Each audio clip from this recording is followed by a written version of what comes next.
Hello from the Forcetronics YouTube channel and welcome to using the ESP-Now protocol to create a dynamic ESP32 wireless network, and this will be part 3 in a 3-part series. Before I get started, I'll just mention check me out on Patreon. That's where you can download all the code from this video. Otherwise, you can copy it straight from the video. And we got a lot to cover, so let's get started. So in part 3, we're going to start out with a full demo of the wireless network, the dynamic wireless network. And then we'll jump into the code, which is going to take up most of the video. Before I get started, I'll just remind you, our network's going to have a primary node. This is going to be the wireless node that interfaces with your user interface and that does most of the command and control for the network. And then the secondary nodes, they're the nodes that are going to be out deployed that are being capturing sensor data or doing controls, maybe in an industrial setting or in a smart garden or in home automation. And the secondary nodes, we call the dynamic network because we're going to be able to easily add secondary nodes or delete them while the network is running. And once again, the purpose of this is to show you how to configure this network using ESP-Now. The rest of it, adding the sensors, doing a lot of the error checking and stuff like that, that's going to be up to you. This is meant to be a demonstration for you to build on. All right, let's jump into the demo. Okay, I'll be showing most of the demo through the serial monitor, the Arduino serial monitors like I did in part 2. But I just wanted to show you what the network is configured of. So here on the right is going to be the primary node. It's connected to a sensor, but that's not part of this video, so just ignore that. And then the 4 ESP32 boards on the left are going to be our secondary nodes. So we'll start with the network blank.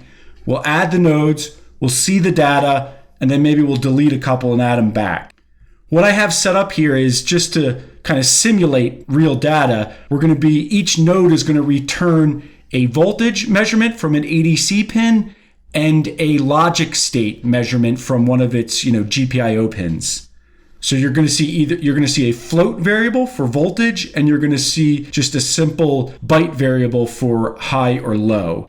And right here in the green board is the ESP32 dev board, which I cover in a different video. In this board, we're actually going to be monitoring the charge voltage for the battery. And then maybe during the demo, we'll disconnect it and you'll see that it'll be running off battery. These two boards right here, their ADC is just connected to the 3.3 volt power supply and their digital logic input is pulled high. And then this last one has an LED with a current limiting resistor. So the voltage measurement is just measuring the voltage drop across the current limiting resistor. This board, as well as this green board, they don't have any logic input. So they'll just have a low and these two will have a high. All right, let's set up our network and get it running. Okay, on the left, COM7, that's the primary node. And if you notice, it prints out a message saying that it's initialized. And if you want to add a node, type in A, it can be lowercase or capital, or if you want to delete a node or peer, type in D, can be capital or lowercase, right? So it's not doing anything, it's waiting for us to add a peer. Now, out of the 4 secondary nodes, I do have one of them connected to the computer. The other ones are kind of spread out through my house. And so you can see its MAC address. I also have a cheat sheet with some of the MAC addresses. So let's first add the Forcetronics ESP32 dev board. So I'm going to copy that. And first I'm going to type in an A. I'm going to hit enter. Then it's going to tell us to type in a MAC address. I'm going to paste my MAC address here from the first node. We can see it got added. It was successful. And now it's collecting data from it. And you can see the charge voltage is real low right now. So it has very low current flowing into the battery because the battery's charged. And we can also see the logic state is 0. Okay, let's add another one. Here is the board that had the LED on it. So it's monitoring the voltage drop across that current limiting resistor. So I'm going to type in A again. I hit A. I get this same menu right down here. So I'm going to enter. Oh, and whenever you're adding or deleting, the data capture stops. And I should mention this before. The primary node is sending out a request for data to all the nodes on the network every 5 seconds. And of course, you can easily change that to whatever you want. Okay, there we just added our second node to the network. And we can see we're getting now data from 2 different nodes. And it tells us which ones are on the network. And we can see the voltage drop across the resistor is about 1.6 volts. Let's continue on.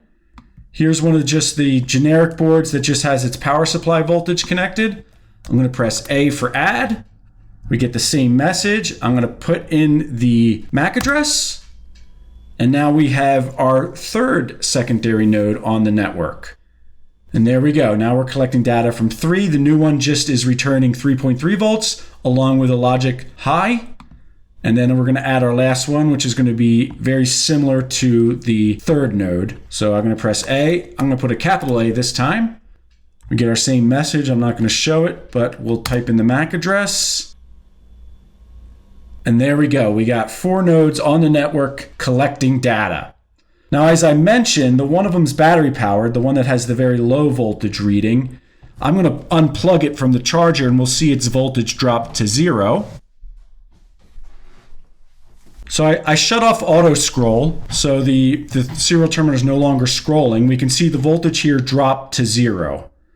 So I'm just showing you that this, there's something actually really happening. So I turn the auto scroll back on.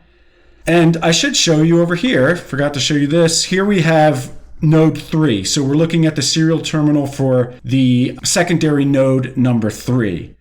So what I'm going to do is I'm going to take the logic high out of node 3 and I'll turn off auto scroll so we can see that happen. Now we're at 0. So we see something's happening here. So you know what? Let's do this. Let's delete one of them, right? So let's take out node 1 from the network. So I'm going to type in D. And there we go. Secondary node number 1 was deleted. So now we just see data from 2, 3, and 4. And let's delete number 4. Why don't we do that too? So we'll delete number 4. I'm going to type in a D. We get the delete message. I put in the MAC address. And now number 4 is deleted. So we just have 2 or 3 on the network. Now, what I'm going to do just to show you, so what happens is whenever you delete one from the network and it opens up a node slot, the primary node is always, if you add a new secondary node, it's always going to use the lowest value slot that's available. So for instance, if I press A again and I want to add the secondary node back that we just deleted, which used to be node 4, if I add that back, that now becomes node 1, right? And remember that had the 3.3 volts connected to it and a logic high of 1. And then lastly, we can just add the first one we deleted, which is currently running off battery power. Oops, I forgot to press A for add. So we're ready to add. And there we go. So we have all 4 back on the network. All right, that's it for the demo. Let's jump into the code. Okay, now that we saw our dynamic network in action, let's take a look at the code and we'll start out with the primary node. So here's the main sketch, which I'll start out explaining, but just to point out, we have 2 classes, just like before. We have our primary COM class, which is a wrapper for the ESP-Now functions and library. And then we have the primary MAC. In part 2, we called this the MAC handler class, but now it's specific to the primary node. And it handles getting the primary node's MAC address, storing it, as well as storing the MAC address for secondary nodes that are on the network, as well as their unique identifier node number. And then, of course, we have our definitions file. So we start out by including our 2 classes as well as our definitions, and we declare objects for our 2 classes. So for our primary MAC, we have mHandler, and for primary COM, we have NowCom. And then we have a structure to hold the data from the secondary nodes. We call that secondary data. And so that's to hold the float value that's a voltage value that the secondary nodes is going to send, as well as the byte value, which is a logic level, which we saw in the demo. And this variable is meant to be a timer variable, which we'll go over later, but it's going to be used for timing when we want to ask the secondary nodes for data. Now, I kept the setup function and the loop pretty simple with these wrapper functions. So first, we call initialize ESP-NowCom, which is going to be very similar code from part 2. Then we're going to initialize MAC address, once again, very similar from part 2. We do 2 print statements that represent our menu that we saw. So enter A if you want to add a secondary peer, and enter D if you want to delete a secondary peer. And then we initialize our data timer using the millis function, and that's the end of our setup function. In our main loop, we have three main functions. We have handle secondary node, add and delete. So this function only executes when there's data available in the serial monitor. So if someone enters an A or a D, this function will execute. If you enter something other than that, this function will execute as well, but give an error and tell you didn't enter a valid entry. Then we have our data request timer for secondary nodes. So this is a function that's going to be timer based, and it's going to use that data timer variable. And so every time the timer is done, this function will execute and send out a request to the secondary nodes that are on the network, asking them for data. And I have this timer set for 5 seconds. Of course, there's a variable in the definitions file that you can change. Then finally, we have our handle data from secondary node. So this is basically whenever the secondary nodes send their data, this function becomes true, and we use our receive callback flag that I showed in part 2, and we have here again to make this function true. So whenever we receive data, this function should execute, take that data, print it out, and tell you what node it's from. Okay, then underneath the loop, we have these wrapper functions that I'll go in more detail on. And if this was finished, polished code and not just a demo, I'd probably put these in a separate class. But we have our initialize ESP-Now comm, which is very similar to what we had in part 2. We have this delay just to give you time to open your serial monitor. Then we initialize and tell you if it worked or not. Next, we have initialize MAC address, where based for the primary node, we don't print out the MAC address unless this pin is going to be pulled low. We grab the MAC address, blah, blah, blah. This was shown in part 2. Okay, here's something new. This is the function that handles whether we got some serial data and evaluates whether we want to add or delete a node. So if we have serial data available, this will be true. We read it, we trim it. If it's a lowercase a or capital A, we know we're ready to add a node. So we tell you to enter the MAC address for that secondary node. We loop until we have serial data that's available. Once we have serial data that's available, we read it, we trim it, we create a byte array to hold the address. We first take the address and convert it to a byte array because right now it's in a string format, and we use the mHandler class to do that. Then we use this if statement, and we use the other class to create a secondary peer with the MAC address in byte format. If this is true, we succeeded, and we print a messages letting you know. We then get the next node number that's available. We then send the primary node's MAC address to this new secondary node as well as its node number. So this is something new from part 2. Not only do we send it the primary node's MAC address, but we also send it its node number. So we have a easier unique identifier than just the MAC address. See, this if statement evaluates whether the send function for ESP-Now worked, and it also evaluates whether the callback send was successful. So that's why we have 2 different checks here in this if statement. If the if statement is true, we then add the secondary node to our MAC handler class and store it along with the MAC address and the node number. And we let you know that it was successful. Now, one thing I want to mention is the ESP-Now class or library actually has a lot of functions for handling and managing peers. And originally that was my intention, to use that functionality to manage my different secondary nodes. But what I found out is it doesn't really manage them in a nice, neat order so you can uniquely identify them. So that's why I had to use the MAC handler class to help me do that. Okay, if the send failed, this else statement will be true, and what we do is we then delete that peer. So we added that peer successfully, but if we weren't able to send it our primary node's MAC address, we want to delete it, and we let you know that that happened. Here we clear our send flags, and this else statement is if the peer adding function did not work, we let you know, and we just tell you to check the MAC address and try again. This else if statement was in case you didn't enter an A, lowercase or uppercase, maybe you entered a lowercase or uppercase D to delete a node or secondary node from the network. We print out a message telling you how to enter the MAC address. We loop until there's serial data available. We read it, and this part is basically the same as what I just showed you for adding a peer. This if statement just makes sure that whatever address slot or node number that you're deleting, it makes sure it's not more than the max node number. So this if statement should always be true. Then we have an if statement for deleting the secondary peer. If it worked, we let you know that we deleted it. We print out its address and its node number, letting you know that that node number is now free. If it didn't work, we let you know and we just say we couldn't delete that peer. This else statement is just if that node number was out of range. Once again, this probably shouldn't execute. And then finally, we have an else statement that if you didn't enter an A or a D, that you entered something that was not valid and to try again.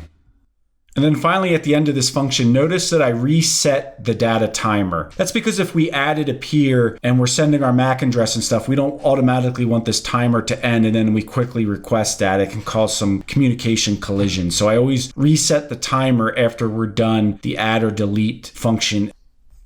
Next, we have the data request function, which is timer based. So notice right away there's an if statement with the millis function. We have our data timer variable, which I showed you earlier. It's a global variable. And then this is from our definitions file, data collection timer. I have it set for 5,000 milliseconds. You can change it to whatever you want.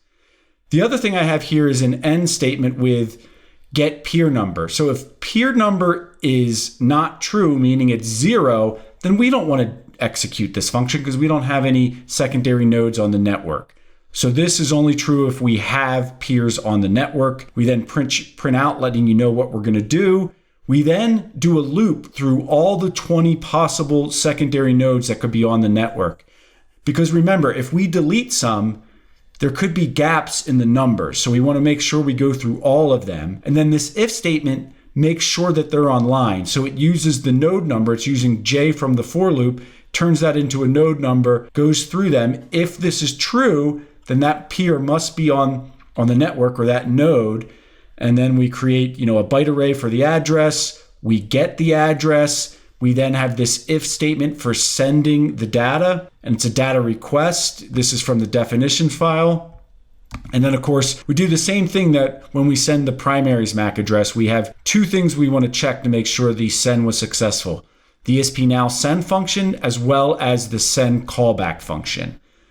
Once we send it, we let you know that we sent a data request to this particular node. If it fails, we print this out. We then clear the send flags, and then we reset the timer. And then finally, the last function in the loop, we have the handle data from secondary nodes. So this if statement is only true if the received data flag goes true, meaning we got data from a secondary node. And in this code example, the only time we get data from a secondary node is when we send out the data request. So we know that it's going to be data in the form of a voltage and logic value. So once again, we create a local byte array to hold the address. We get the address from the class, from the ESP-Now wrapper class. We get the node number from the other class. We then get the data. Remember, this is a struct, so we're making a temporary struct called SD, secondary data. We clear our receive flag, and then we print out what node we got data from, what is the data, right? And once again, this is a code example. In the future, you may want to save that data. You may want to put it to a graph. You may want to do something else with it. Here, we're just printing out the data and forgetting it. Now we have two other functions that I'm using in the main sketch. We have a secondary wrapper for our send functions coming from the primary comms class. And this wrapper just basically allows us to use one function to do a primary node request and a data request. So if this if statement is true, this is a data request send. And once again, data request is in the definitions file. So we then call a specific send function from the comms class.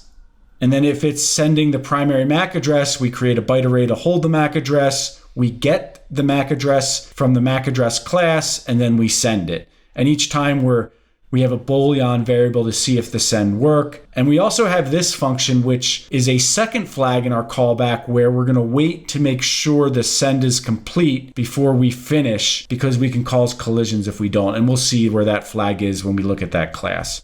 And then the last function, all it is just a function for printing out MAC addresses. There's multiple times where I need to print out a MAC address, whether it's the primary nodes or the secondary nodes. So I just made it easier in this wrapper function. Okay, let's look at our primary comms class. Okay, just like in part 2, we have some of our receive flags and send flags. We have a new flag though, send complete flag, which we'll look at in the send callback function. We have a global byte array to hold the last address from the last secondary node we got data from. And then of course we have the structure to hold the secondary data when we receive it. Once again, I'm going to fly through the functions that are pretty similar from last time. This data sent, this is the callback function. We went over it last time, very similar, except we have a new flag for when the send was complete. And I needed to add this to prevent collisions before trying to do other things when a send hasn't finished. We have our receive data callback. This is very similar once again, but instead of just copying the MAC address, we have to copy the incoming data to our structure, right? This is the voltage value and the logic value, and then we have our flag. This function is pretty much the same from part 2, the init primary comm. This create a secondary peer is also very similar from part 2. The main difference is I found that I got an error here, or sometimes this wouldn't work, and I realized you have to do a mem set on this structure. If you don't initialize it to 0, it just sometimes will not work. So that's what I did here. That's the main addition. Here we copy the address to our secondary peer structure. We set some other variables in the structure, channel 0, encryption off. And then this is different from part 2. And here I'm going through all the possible errors. So this is from the ESP-Now library. So I have a Boolean variable, and if ESP OK, then I just return true. But if we detect a certain type of error, I do a print statement to let you know what that error is, and then we return false because that's what the Boolean variable is defaulted to. Delete secondary peer, very similar to what I just showed you. Instead of adding a peer though, we're deleting it. And then we also do the same thing, except we have a couple different errors. It's not the same as adding a peer. But once again, if it worked, we just set our Boolean variable true. If it didn't work, we print out the error message and we return false. This just returns the number of peers. And once again, this is used if there's no peers on the network, then we don't want to request data. I showed that in the main sketch. Here's the function to send primary MAC address. This is very similar as part 2. The only difference is notice there's a function down here where we capture the error state that's returned from ESP-Now send. This is similar to what I just showed you, but I have a function for it because we have a couple of send functions, and I'll show this function at the end. Here's our other send function that sends the data request. All we're doing is setting a byte to 1 and sending that to the secondary nodes, asking them for data. Now, if you wanted to, you could actually handle this at the secondary node. You could have a timer function in the secondary node that when it goes off, it sends data to the primary node. The reason I have it in the primary node is because I want the data to come at all the same time. If I put this functionality in the secondary nodes, their clocks might be a little different. I might start them at different times, so we'll get data at different times, but you can always change it however you want. Okay, here's that error function I just told you about. So this is just like the add peer or delete a peer, where we read back the ESP-Now error variable, and if it was okay, we return true. If it wasn't okay, we go through these different error messages, and some of them are different than adding a peer or deleting a peer, and we print out what went wrong, and we return false if it didn't work right. Here's our functions for handling the flags. These first two are the same from part 2. This one's the same for the send flags. The only difference is the send complete flag. This is going to be a loop. So this is sort of a blocking function, which, in a commercial code, you don't want to have this, but I didn't feel like implementing a complex timer, so that's what I do here. And this basically will loop until we know the send callback function is complete before we go do other things. This clear send flags, instead of just having 1 like we had part 2, we actually have 2 now.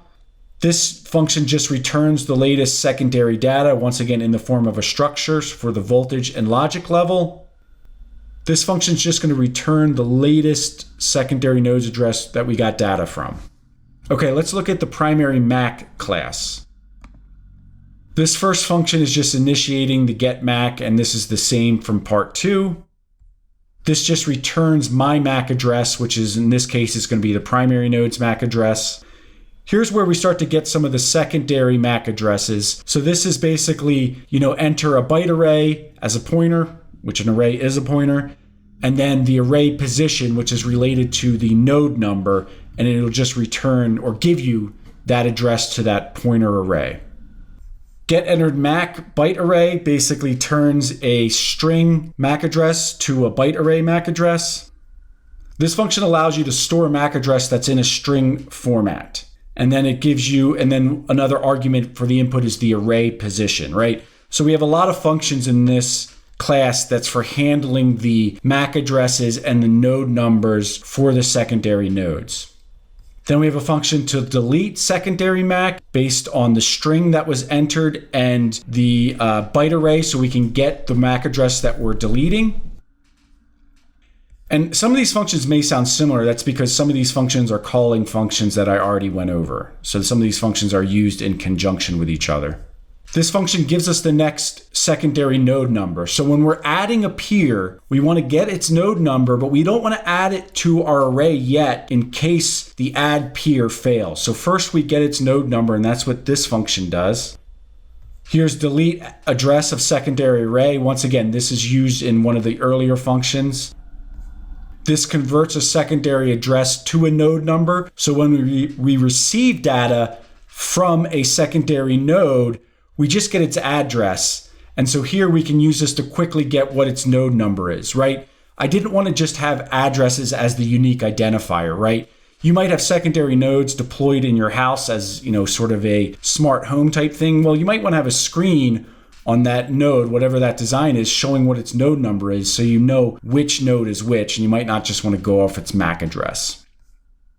And then here we get to know if the secondary node is online, and we use this when we loop through and send our data requests out, right? We don't want to send it unless we know that node's online.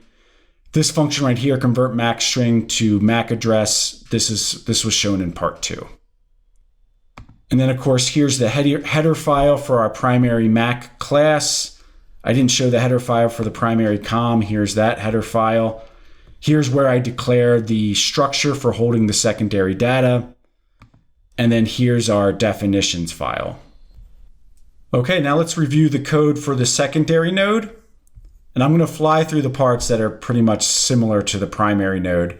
So here we have 3 classes. We have node data. This class is very simple. It's just going to hold the node data that we're going to send, the voltage and the logic level. We have the secondary MAC class, which is much smaller than the primary MAC class, and I'll show that. And then we have the secondary comms class, which is the ESP-Now wrapper, just like in the primary example. We declare objects to 2 of our classes. Our node data class is actually going to be used inside the secondary comms class. In the setup, we're initializing the ESP-Now COM, and then we're initializing the MAC address class. In the main loop, it's much simpler for the secondary node, right? We have an if statement whenever we have new data that's available. So we're just going to loop and loop until we get data. And then we have a wrapper function called secondary handle receive and sending data, which we'll go through. Then we're going to clear our receive flag. So real simple loop code. This initialize ESP-Now, this is the same as the master. The initialized MAC address is pretty much the same as the master, except printing out the MAC address is no longer optional. It will always print out its MAC address because we need to know the MAC address for the secondary node. So we need to get that to enter it into the primary node's interface to add it to the network. Okay, here's our main wrapper function for the main sketch, secondary handle receive and sending data. So basically we have an if-else statement. So this if statement is only true if we're not on the network yet, right? Or on any network, I should say, right? So if we're not on a network, this if statement is going to be true, and that means we must be getting the primary node's MAC address asking us to join the network or adding us. It doesn't ask us, it adds us to the network. We print out a message, we create a byte array, we basically copy the MAC address of the primary node. We print out the MAC address. We then tell that we're going to add the primary node as a peer. We have an if statement for doing that. We print out that it was successful. And then here we're setting the network state to true. Now that we've added the primary node as a peer and we got its MAC address and everything worked, we're now on a network, so we don't need to execute this if statement anymore. If it didn't work, we print out that it failed to add the peer. We don't mark that we're on a network, and we just keep going on waiting for another attempt to be added to a network. If we're already on a network, this else statement is true. Now we have a short delay here, and what I did, I put this in to prevent collisions from all the secondary nodes sending their data to the primary node at once. So when this secondary node gets a data request, it does a delay based on its node number. So if this is node number 1, I subtract 1, so this is basically going to be 0, so it sends the data right away. If this is node number 2, we subtract 1, this equals 1 times this definition variable, which I have set to 50 milliseconds. So that means this will delay for 50 milliseconds and then send the data. If for node 3, it'll delay for 100 milliseconds, so on and so forth. And of course, you can change this definition in the definitions file. We print out that we received a data request from the primary node. We print out our node number, and then we send data to the primary. And then I have this same function for printing out MAC addresses that I did for the primary node. Okay, I'll show this node data class. This is just real simple. It initializes a digital pin for reading that logic state. And once again, this digital pin is defined in the definitions file. You can change it. I then hard code in getting the voltage. And when I say hard code, I just mean I'm assuming it's 3.3 voltage reference, and I'm assuming you have a 12-bit ADC.